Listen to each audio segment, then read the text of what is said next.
As head of department, I want to offer you many congratulations on your graduation.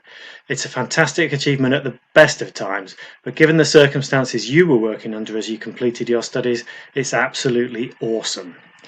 We're really looking forward to welcoming you back to Aberystwyth in July 2021 for your graduation ceremony. Staff are really sorry that they can't be celebrating with you this summer, and they wanted to send you these messages of congratulations. Llongyfarchiadau! Dwi'n really hapus I wybod bod chi wedi graddio a dwi'n teimlo'n really falch actually bod chi wedi wneud mor dda yn y traethodau hir. Oedd llawer ohonoch chi wedi wneud sut cymaint o ymdrech a really wedi gwneud yn dda.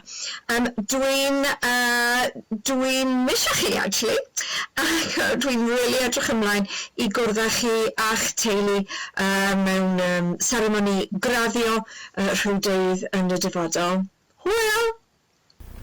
Llongyfarchiadau mawr iawn I chi ar eich canlyniadau gradd. Da iawn wir. Mae wedi bod yn gret eich cael chi yma yn Aberystwyth dros y blynyddoedd diwethaf I gael eich dysgu chi. Gobeithio y gewch chi gyfle I ddathlu nawr dros yr haf. Pob lwc i'r dyfodol a chofiwch gadw mewn cysylltiad. Helo bawb, llongyfarchiadau mawr I chi. Mae'n bod yn bleser dod i'n nabod chi dros y 2 blynedd diwethaf yma. Dych chi wedi gwneud yn ffantastig.